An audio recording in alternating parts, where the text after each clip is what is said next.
Hola, muy buenos días, licenciada. En esta mañana le presentaré lo que es el proyecto de portafolio, introduciendo con una pequeña carátula en la cual está la cátedra, que es didáctica aplicada en enfermería, y que catedrático sea impartida por usted, licenciada María Carmelina Salmerón Guevara, como responsable, mi persona, Yancy Mismo Calves.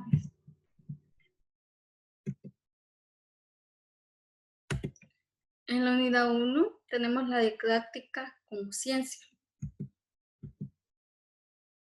La clase 1 fue el 26 de enero del año 2020, en la cual se nos habló del tema relación, educación, pedagogía y didáctica, en la cual, para tener una idea, usted nos dio el concepto de educación, que es un proceso de formación permanente y continua, personal, cultural y social, que fundamenta en concepción integral de las personas humanas, de su dignidad y sus derechos y deberes. Tenemos la pedagogía,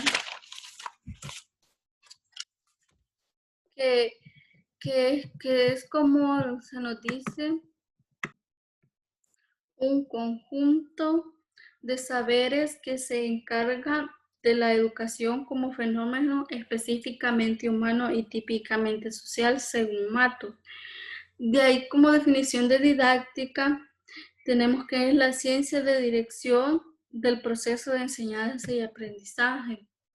Es decir, que su relación es que en la educación es un proceso de enseñanza, la pedagogía es como el conjunto de saberes que se integran. Por ejemplo, el maestro le educará al estudiante con sus conocimientos y la didáctica sería la guía para que ellos puedan tener un proceso de forma correcta, por decirlo así.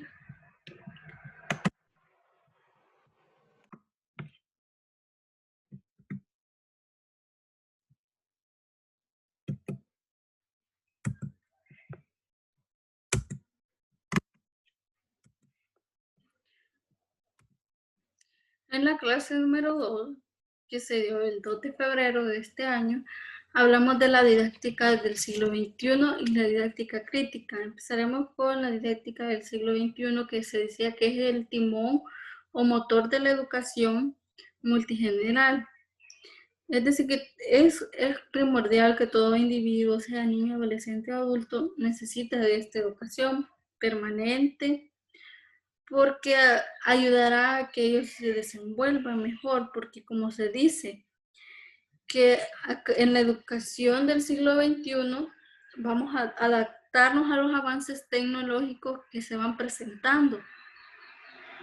Por ejemplo, también se dice que la ciencia líder del siglo XXI sería la didáctica, dejando por un lado a la antropología, biología, etcétera, porque le daría la mayor prioridad a ella. Cuando hablamos de la didáctica crítica, nos referimos a que es una filosofía y un movimiento social que aplica conceptos de la teoría crítica en el proceso de enseñanza y aprendizaje en el estudiante. Bueno, continuando con la temática, pasaremos a la clase número 3, en la que se habló de los factores y funciones de la educación. Entre los factores se encontraba que estaba la familia, los amigos, los medios de comunicación, la escuela, que es lo principal. Como factores tenemos que la pertenencia personal y social como foco de la educación, que no quiere decir que es una educación de calidad que se quiere implementar, que es la que permite que todos aprendan lo que necesiten aprender. Y su función se podría decir que es integrar al individuo en la sociedad para que sea productivo y pueda desenvolverse mejor en el futuro. Continuando con el otro tema, nos hablamos de la educación permanente y continua. Hablaremos primero de la continua, que como su nombre lo indica, dice la definición, es una prolongación de los espacios formales y emerge tratando de atender necesidades de especialización y actualización. Es decir, cuando hablamos ya de, puede ser un curso o un posgrado después de una carrera. Y de la permanente, su definición dice que es un soporte en tres tipos de educación. Tenemos la formal e informal, entre las tres. Dice que esta presenta en cada una de ellas y da sentido a las interconexiones que se generan a través de los distintos espacios a simple vista. Cuando hablamos de la educación permanente, se puede decir que, por ejemplo, de kinder hasta 9º grado es una obligación o un derecho como persona realizarlo. Ya si nosotros queremos continuar, será decisión nuestra. Recordar que esta fue la clase número 3. Pasaremos a la clase número 4, que en esta se habla de los elementos de la educación y de la madurez del educando. Como principales elementos de la educación se tiene a aprender a comprender, o sea, dominar las herramientas que permitan vivir dignamente y lograr un aporte propio a la sociedad.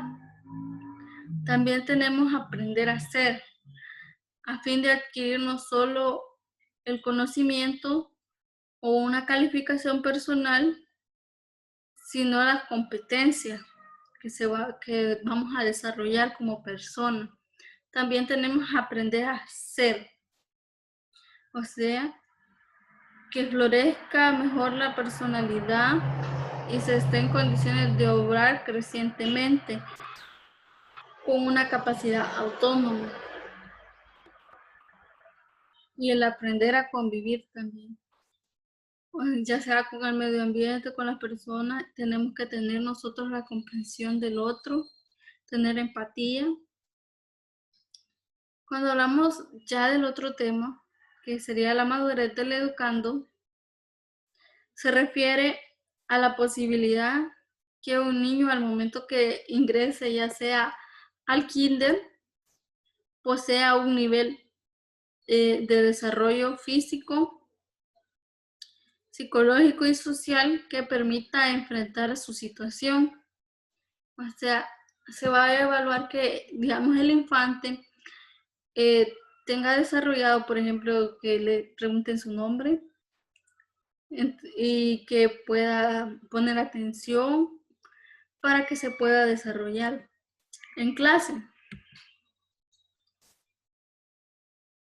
La clase número 5, que se dio el 23 de febrero, tenemos el temperamento como tema, carácter y personalidad del educando.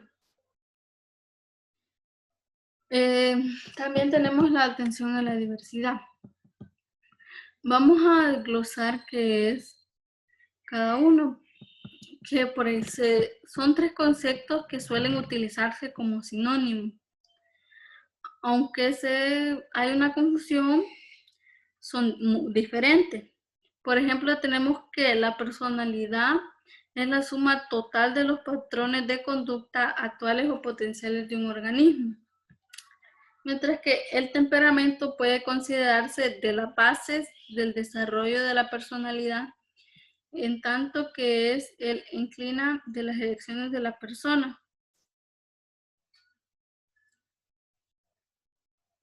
Y tenemos como el término carácter, que proviene del griego, o sea, que es como que ya lo traen ellos, su carácter. Cuando hablamos del tema de la atención a la diversidad, nos referimos como el conjunto de acciones educativas que en un sentido amplio intentan prevenir y dar respuesta a las necesidades temporales o permanente de todo el alumnado. O sea, es como atender a los alumnos sin preferencia. En la clase número 6 tenemos la educación exclusiva y educación especial o educación a distancia también.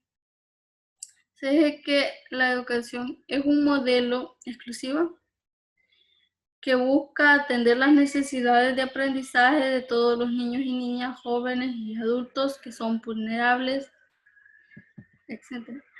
Y se relaciona porque la educación especial es una modalidad de la educación básica que ofrece atención educativa con equidad a alumnos con necesidades educativas especiales, intereses y potenciales.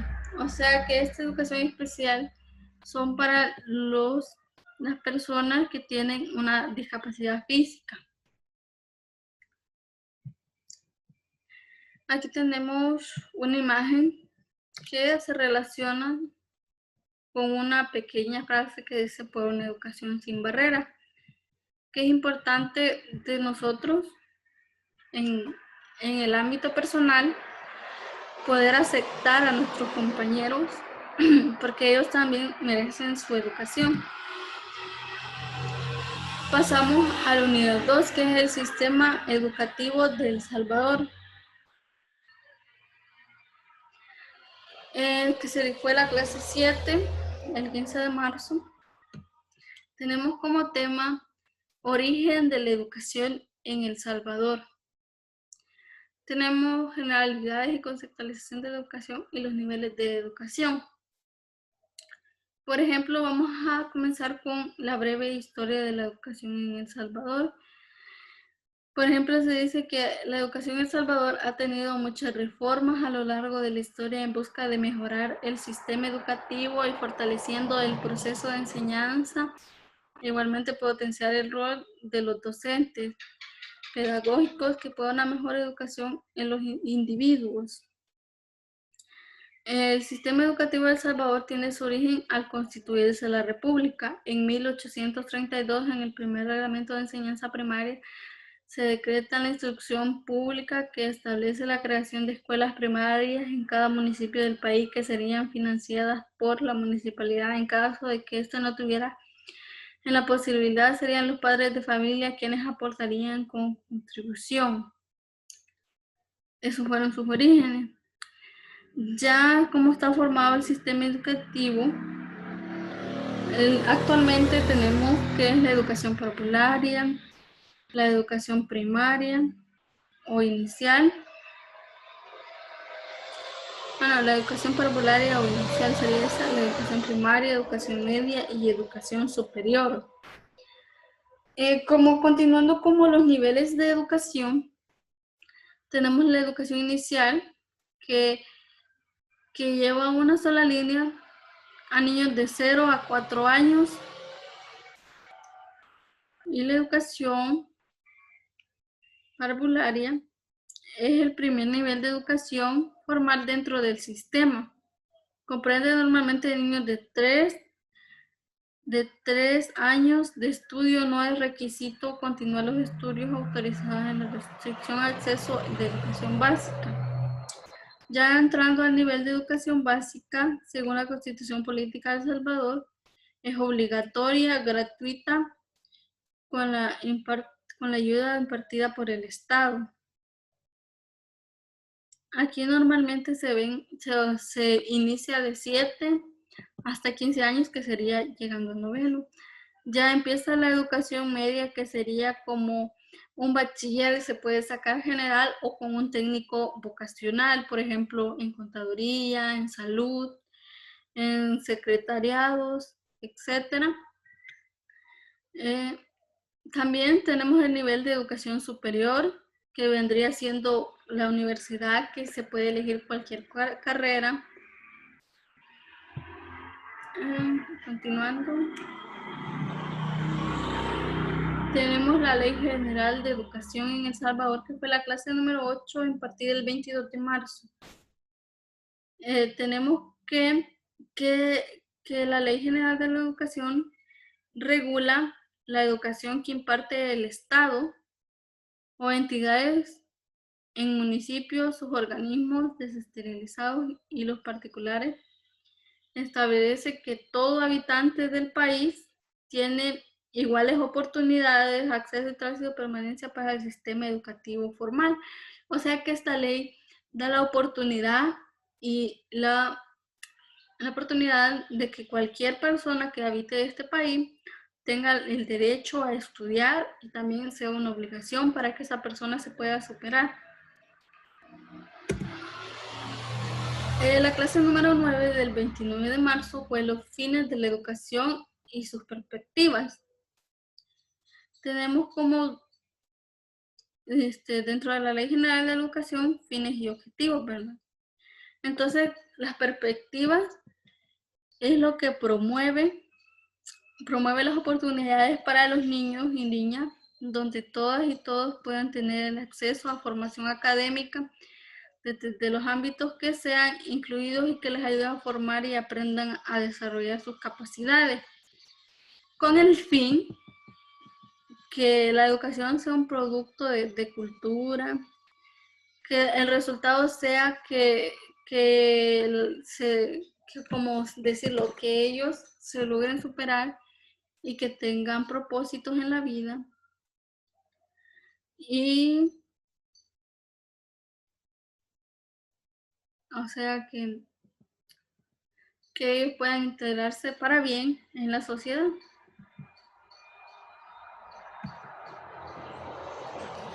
En la clase del 10 de abril hablamos de la educación presente y futura, pero ahorita volviéndonos al tema, por ejemplo, los fines que buscan. Los propósitos útiles de la educación son la formación intelectual, que es importante porque adquieren los conocimientos. Bueno, cuando hablamos de la educación presente y futura, hablamos del cambio que ha habido, hablando también del pasado, que ahora hay nuevas formas de dar clase, o como también nuevas estrategias, por decirlo así. Por ejemplo, antes solo era el maestro dictar y dictar. Por ejemplo, ahora tenemos como dinámicas. Por ejemplo, en esta situación también estamos utilizando las herramientas tecnológicas para poder llevar a cabo nuestra formación. Pasamos a la unidad 3 con el proceso de enseñanza y aprendizaje. La primera clase tenemos la conceptualización, o sea, las teorías y los principios en el proceso de enseñanza y aprendizaje. Por ejemplo, de las teorías del aprendizaje se ha mostrado que el hombre es un ser deseoso por aprender, sino que con frecuencia su curiosidad lo ha llevado a averiguar cómo aprende. Desde los tiempos antiguos, en cada sociedad civilizada ha desarrollado y aprobado ideas sobre la naturaleza del proceso de aprendizaje. Aquí también, en la unidad 2, hablamos de la motivación y su efecto en el aprendizaje, que fue la clase 2 del 3 de mayo. ¿Sí? Y el rol que cumple el docente en la motivación. Por ejemplo, cuando hablamos de la motivación y su efecto, hablamos de estrategias que utiliza el docente para que el estudiante ponga atención o que le genere interés el tema que se está impartiendo. Cuando hablamos de motivación, es un término desde que se deriva el verbo latino movere, que significa moverse o poner en movimiento. Es decir, estar listo para la acción.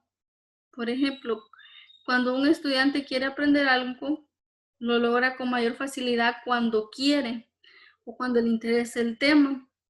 Diferente a cuando el estudiante no es de su atención el tema, o no es de su interés, quiero decir.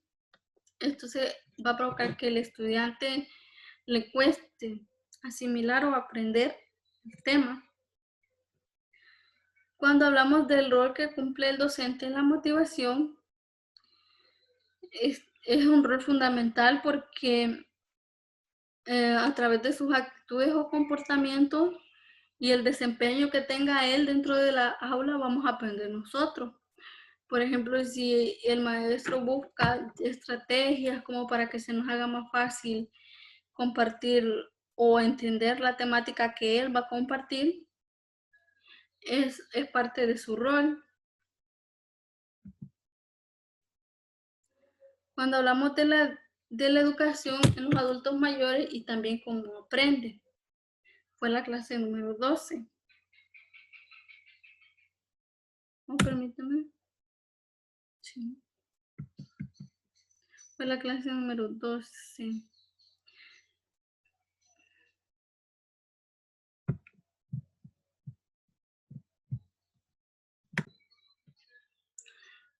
Impartida el 3 de mayo. Que aquí nos vamos a hablar cómo aprende el adulto, porque quiero decir, porque es muy diferente, ya que ellos están también, que hay que estarlos motivando, como se decía en el tema anterior, porque ellos piensan que como ya están de edad, por decirlo así, ellos dicen que para qué voy a aprender o por qué lo voy a hacer si yo ya no lo necesito.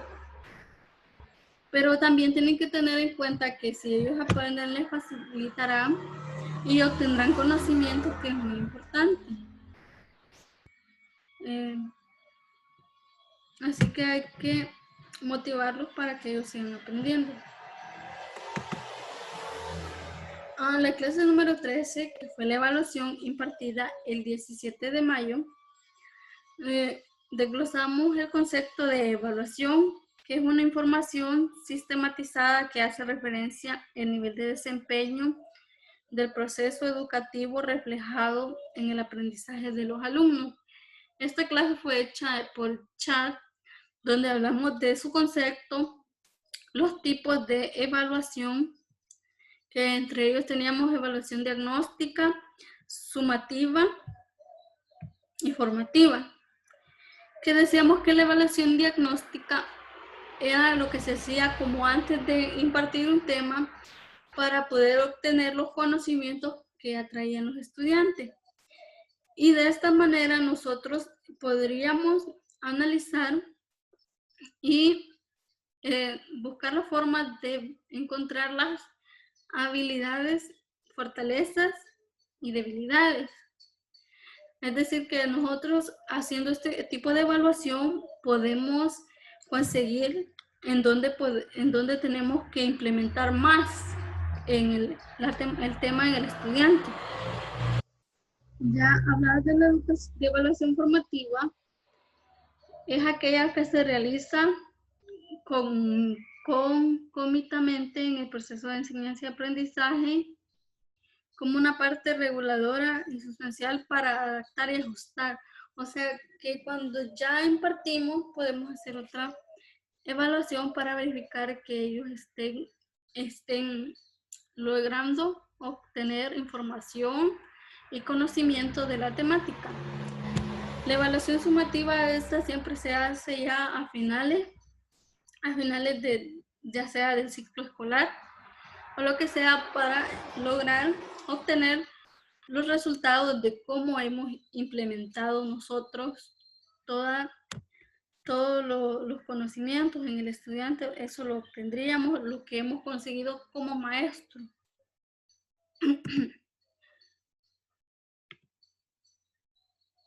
Pasando a la unidad 4, que se llama Planeamiento Didáctico para la Enseñanza de Enfermería en El Salvador. Tenemos como subtemas las competencias educativas, proceso de enseñanza y aprendizaje y la elaboración del planeamiento didáctico de enfermería. Para comenzar, comenzaremos con el tema de las competencias educativas, que son la capacidad de poner en operación los diferentes conocimientos y habilidades, valores, de manera integral en las diferentes interacciones que tienen los seres humanos para la vida en el ámbito personal, social y laboral. Las competencias educativas son ya lo que nosotros logramos, lo que el maestro quiere que nosotros también logremos. Ya cuando hablamos del proceso de aprendizaje, del planeamiento didáctico de enfermería, nos referimos a cómo planear una clase. Por ejemplo, tenemos la carta didáctica, el plan de clases y su jornalización, en el cual, por ejemplo, nosotros estuvimos hablando de la carta didáctica, como lo decía, donde ponemos una asignatura, un tema, poníamos sus objetivos, las competencias que nosotros queríamos desarrollar en los estudiantes y el objetivo que íbamos a lograr en cada clase. Usamos de contenido, desglosamos subtemas de un tema. Por ejemplo, en mi carta didáctica yo utilicé los hábitos alimenticios, del cual desglosé los trastornos alimenticios y la pirámide alimenticia, en la cual, por ejemplo, yo en cada clase iba haciendo retroalimentación, una clase positiva, y también al final les hacía una actividad para que ellos pudieran defender. Ya cuando hablamos de la planificación de la jornalización, por ejemplo, nosotros vamos a verificar los contenidos, vamos a poner las duraciones de cada clase, la fecha en que empezamos y la fecha en que finalizamos. Por ejemplo, el plan de clases también, ahí vamos a especificar más detalladamente el inicio, el desarrollo y el final de cada clase.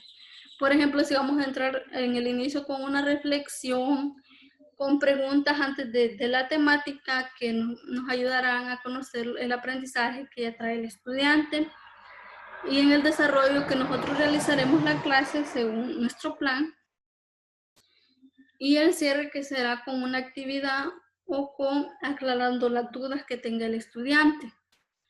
De esa forma está constituido más que todo el plan de clase, todo lo que vamos a desarrollar, que lo vimos en la clase del 24 de mayo, que fue la número 14. Eso es lo que hemos estado hablando, que me solté la diapositiva, disculpen, de todos los tipos de plan de clase que son utilizados en las asignaturas.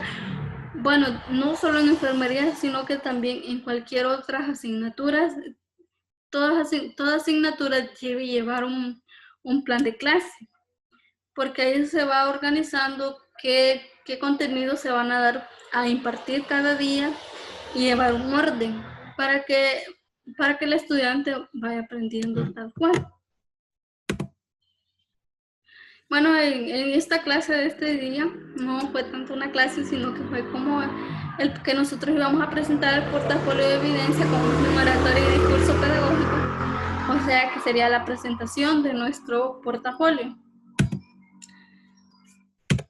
Así que esto ha sido toda mi participación. Muchas gracias y agradecer a la LIC por habernos compartido sus conocimientos a lo largo de todo este ciclo.